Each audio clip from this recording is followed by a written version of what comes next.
Welcome to the Bible and Our Culture, an outreach radio ministry of Liberty Remnant Church, where we encourage you to view the culture through the lens of the Holy Bible. We're following up from yesterday, talking about the climate change cult and the motive surrounding it. Hi, I'm Pastor J. McPherson, and this is the Bible and Our Culture, sponsored by Liberty Remnant Church and listeners like you. Glad to have you with us. If you're concerned about the climate change, quote-unquote, science and the agenda pushing it, I really invite you to capture yesterday's show, the last show. We were talking about climate change. You can find this radio show rerun as podcasts anywhere you can find your podcasts, but also at our website, libertyremnantchurch.org. And if you click on radio, there'll be a whole bunch of past episodes that you can find, including yesterday's, which is about climate change. Now, I am big in a biblical worldview, and I believe that worldview includes that we do not pollute our environment, our world, but I also believe that God's in charge and that there are other environments besides the geological environment that are also important, namely spiritual environment, moral environment. You know, I care about the environment in my living room and kitchen with my family more than I care about the spotted owl and other things like that. But there's a lot of self-righteous propaganda where angry people want to have a cause, and they found climate change. They're trying to keep the world from blowing up in a few years. And so they've got this self-righteous mindset that they care and nobody else does. And so they're going to do something about it. And often what they do is just embarrass themselves. They deface the Stonehenge in the United Kingdom. They pour paint all over a private jet. They do lots of stupid things that make you wonder, hey, I don't know if I want to be on your side after all. But what does the Bible say? The Bible says we, as his chosen part of his creation, made in his image, we as humans ought to be good stewards of what he's given us, and that includes the earth. So don't pollute, don't litter, but don't get caught up in this crazy dogma that's not really being pushed by science, in my opinion. At least that's not the opinion of Dr. Lindzen, who was one of these climate scientists way back when it wasn't cool. But he loved climate science. Now he's in his 80s, semi-retired, and he goes around and blows the whistle, basically calls the bluff on all this climate change. It's just part of political posturing, trying to sell newspapers and get ratings. It's really what he says. Check out yesterday on the podcast if you're interested. But basically, I'm saying, hey, let's make science again, shall we? Can we really make science something besides propaganda? It's gotten out of hand. Besides climate change, I've listed other areas where foolish propaganda, where secular worldviews are being pushed according to a narrative, and they're calling it science. But science is merely the package that they think they can get you to believe their religion. Besides climate change, I think this whole gender confusion, they call it infinite genders. You could identify with whatever gender you can imagine. They're calling that science, some of them. And they're even saying that gender affirming care is scientifically proven. Well, you can't make me believe science now. Also, they talk about the unborn human child merely being a clump of cells. The fetus is just a clump of cells. Well, science says otherwise. Now, the brain waves of a child and the heartbeat of a child starts usually before the mom even knows she's pregnant. And they're calling murdering this unborn child reproductive health. And we know it's not. It's not reproductive health. It's murder. But they call it science. And the whole idea with the Big Bang, that we evolved by chance, independent of an intelligent designer, they want to call that science. I don't believe them. I think that they weren't around to observe. That's what science is. It's the observation and experimentation of the natural world and recording it and organizing those thoughts. Well, who was there to observe how the universe originated? Back at the Big Bang, Well, if God said, let there be light, and bang, there was light, then that's the Big Bang. But we have an eyewitness when we read the book of Genesis. But the secularists, they don't have any eyewitnesses. They can't call evolution science. It's merely religious propaganda. Besides that, even the COVID vaccine propaganda, which came out in the verbiage of science and told it was science, science, science, well, I saw a lot of non-science in it. I waited. I had 11 questions about the vaccine. I thought, well, if you can answer these questions, then I'll consider taking it. I was really concerned, and they wouldn't answer these 11 questions. As it turned out, it was a good thing I asked those questions because they were legitimate questions, since proven true. But I was told I was a science denier because I hesitated to take the vaccine. So yesterday's show, that's kind of what we were talking about. Make science science again. Today, I want to talk for a moment on how this climate change hysteria is counterproductive to helping third world countries. Many people say just the opposite. Well, we're not harmed as much by climate change as third world countries, so it's compassion to help third world countries get past all this climate change. And I'm like, no. What third world countries need is economic and political freedom. They don't need a bunch of climate change legislation. My goodness, have you been to third world countries? I have. And I see places like Ethiopia, Africa, where the government owns everything. If you had a building and fixed it up, or you had some property that you wanted to build a building on, you could buy all the materials if you could afford them, and you could put all the labor in to build this building. But if you made it too nice, you had the risk of the government coming in and confiscating it, right? There's no incentive. If the government takes nice buildings, then you're not incentivized to build a nice building. You're not going to get reimbursed for it when they take it. So we had to be careful in building anything, because if we build it too nice, we could lose it. That's not the way to set up a government, but that's how all social government is. Foundationally, socialist government is the government owns everything, and there's no incentive. You just get a free income and free housing and free energy and free everything. Well, it's never worked. Similarly, in Ethiopia as well, we wanted to dig a well from the village where our son was born because they really needed fresh water. That's really important. They had what looked like chocolate milk running through the river in their village. It's like Willy Wonka in the chocolate factory, except for it was kind of a jungle. And it was so dirty, the water, I wouldn't drink it. So we thought we got to get him a well. Well, we had to be careful about how to do that, because if we give the money to the people and they build the well, the government will confiscate the well, put a lock on it, and charge people to use it.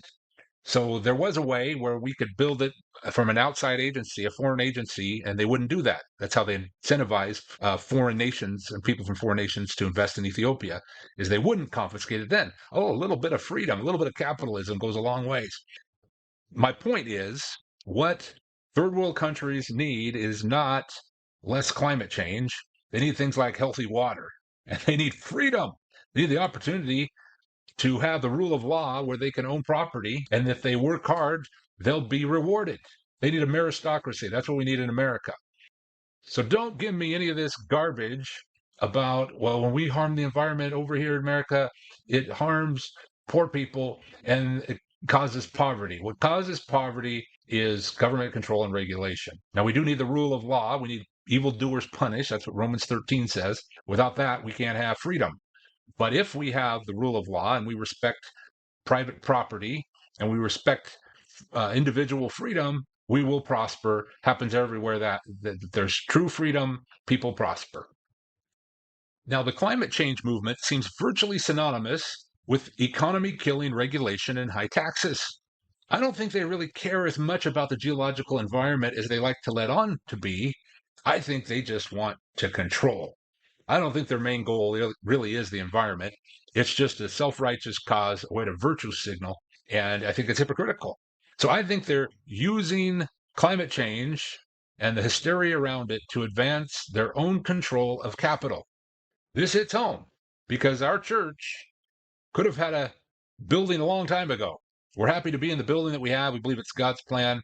We moved out to 4301 East Day Mount Spokane Road, and we're enjoying it like crazy. But we had a nice family that bought 20 acres, and they were going to give us an acre, but they couldn't because of environmental regulations. So, okay, we're going to just you can pay for a building, and then we'll rent it out to you basically without much cost, and it'll be like your own building. But then they couldn't do that because of all these environmental regulations.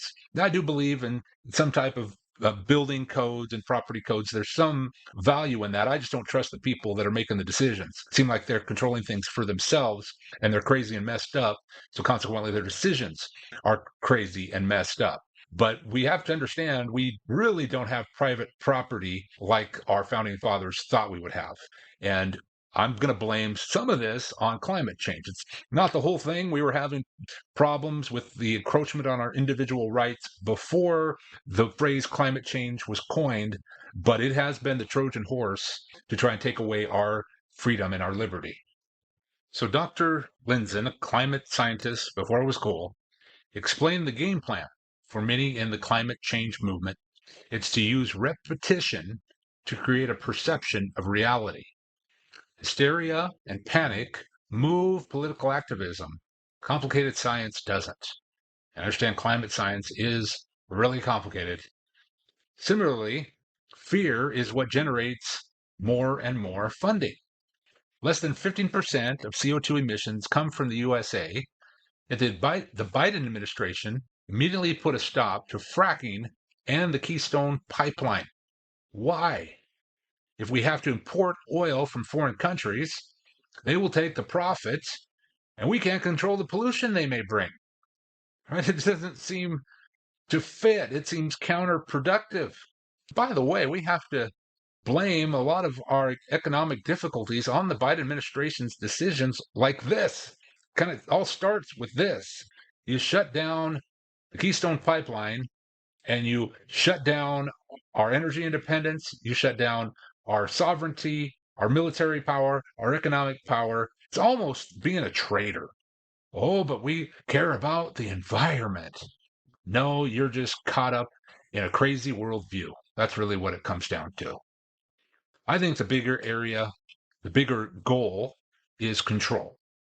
They must get rid of American freedom and they must get rid of American prosperity before their elitist schemes can begin to be fully implemented. I'm not just talking about the Biden administration. I'm talking about all of these secular humanists who are looking to take over the world, who have this globalistic worldview. Consequently, they kill American jobs and steal our freedom, all the while choosing a path that I think leads to more pollution.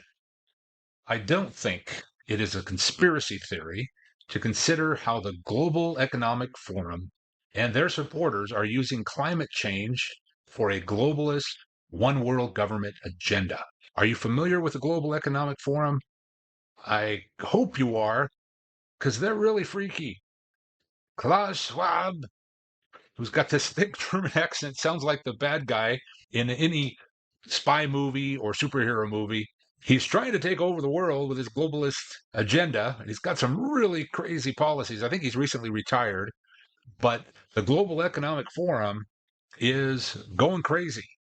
They're pushing their agenda to take over the world, and a big part of it, you can see it at their website, is climate change.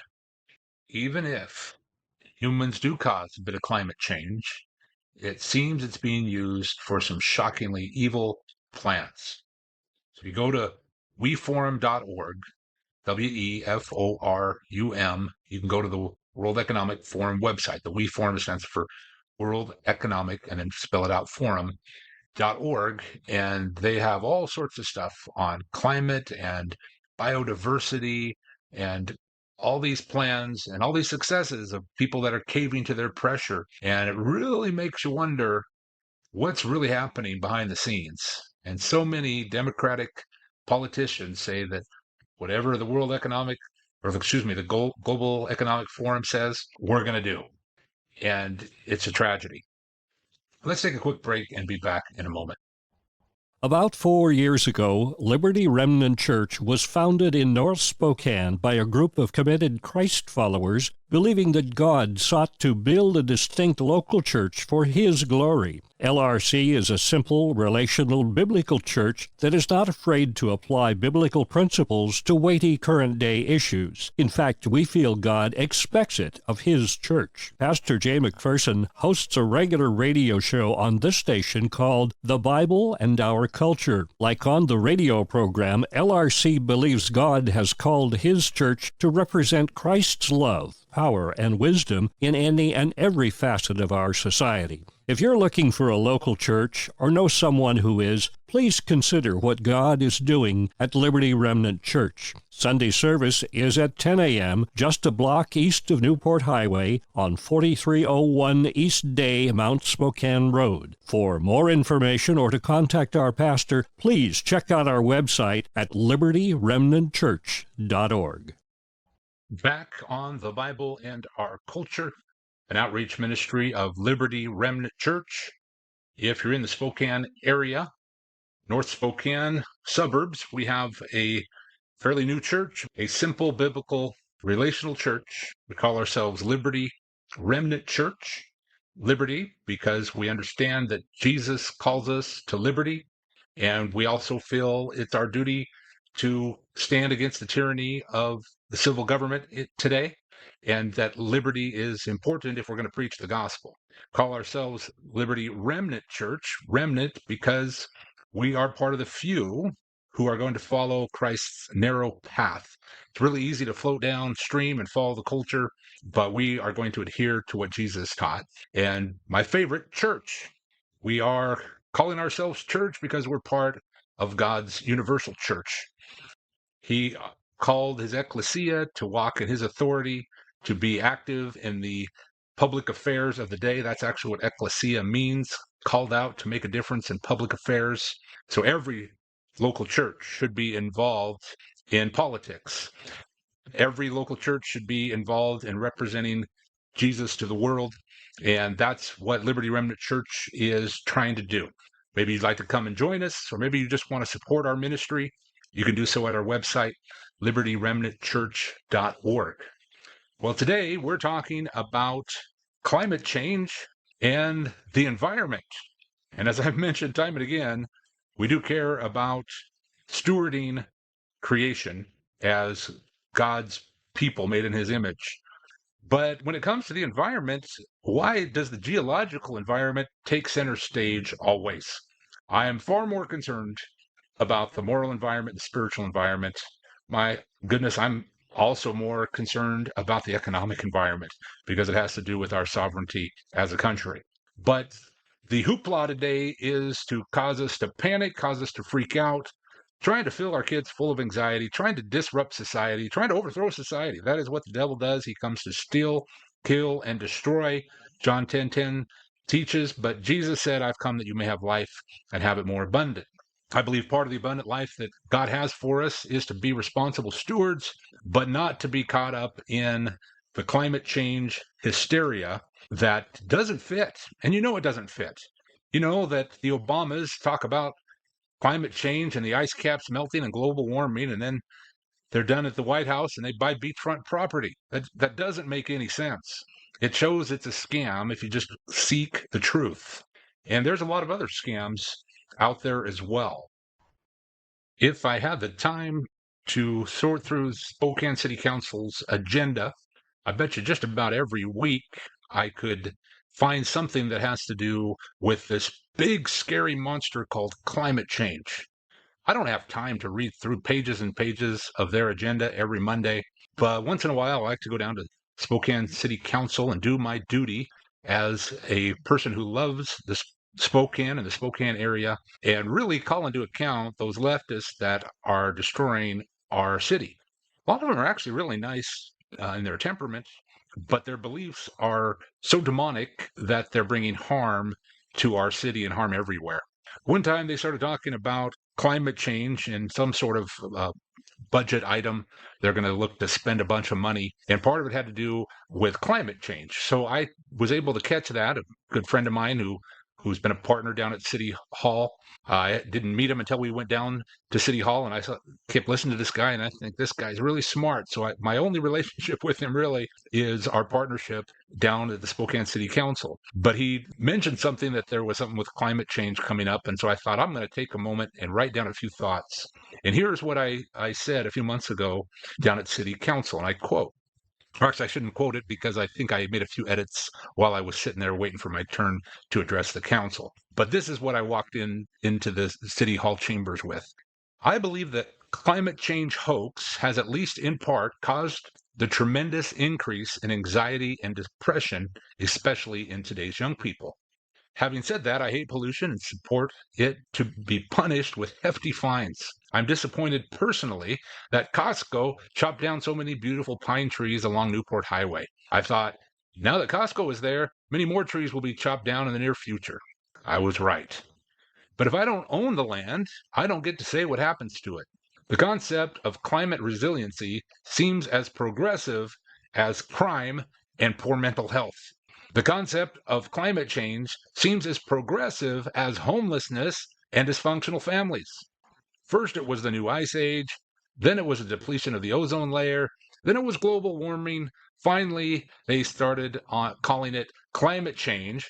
So whenever the weather was newsworthy, no matter what, gullible people will believe and see it as proof to raise taxes and regulate our freedoms away.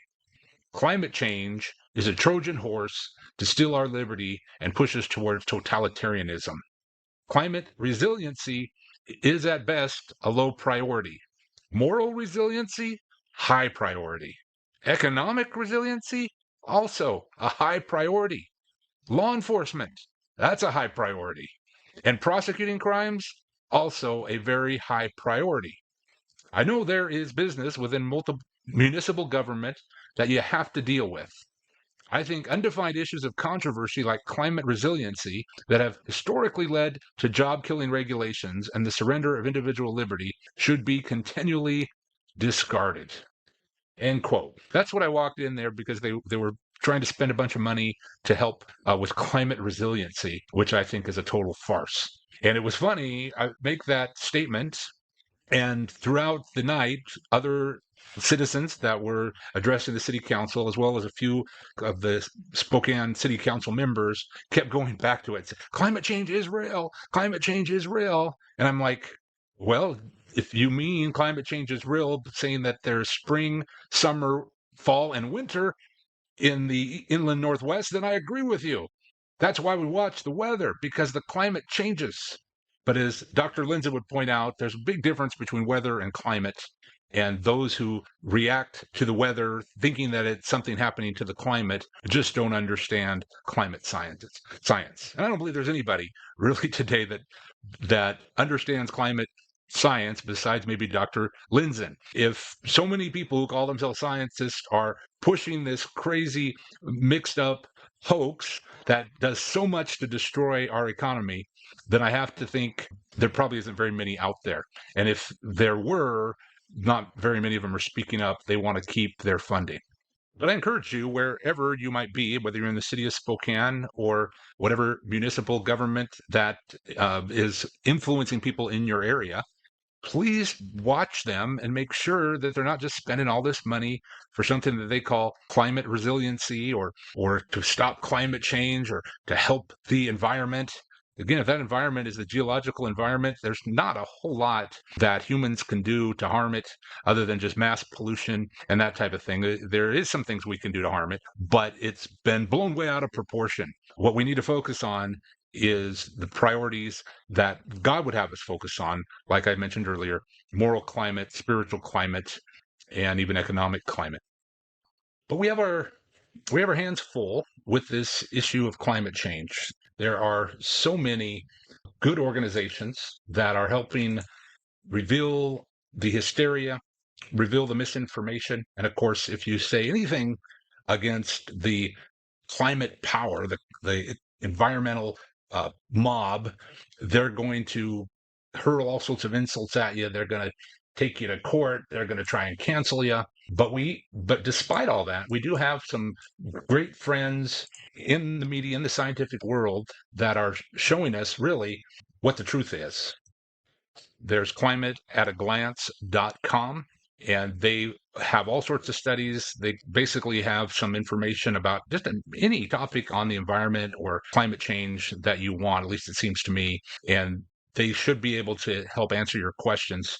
Also, our friends at the Heartland Institute, they even talk about some issues in Yakima that some of our listeners will be concerned about, but they do the same thing. And they have to reply to critics all the time because the Huffington Post or some mainstream media news source will start criticizing them and calling them misinformation. And so they'll have to break it down bit by bit. It takes time to do all this. It takes time to have to answer critics. It takes time to do the science. It takes time to know what misinformation is out there, but ultimately God's in charge. And I think that's what a lot of people forget is we know that God is real and he's got a plan. We also know human nature is deceitful. The heart of man is desperately wicked. So what can we do? Well, we trust in the Lord. We look to the scriptures. I think I mentioned it yesterday. I mean, it was earlier today. I don't remember, but we see a lot of economic control in the book of Revelation. I think when they're talking about the mark of the beast, you can't buy or sell without this mark. It's talking about economic control and one world government. We don't see caution about climate change and the environment, the geological environment with weather. We don't see much of that.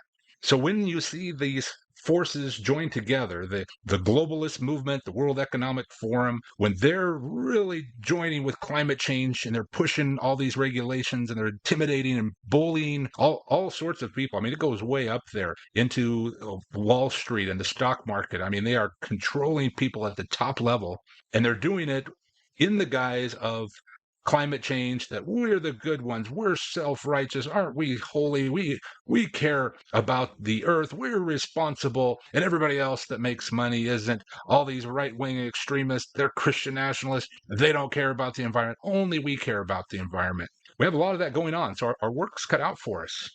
But truth is on our side, and you don't have to understand everything about the latest trend of science to be able to talk this over. One thing that I always come back to is most of us on the right, we like to hunt, we like to camp, we spend a lot of money to buy property with acreage because we love the outdoors, we love nature, and most of the people on the left that are trying to stand up for the environment, they live in the inner cities and are homeless. So it really doesn't add up, but we're going to be there in prayer. We're going to be there standing for what's right and standing for what's true. Catch you next time on the Bible and Our Culture.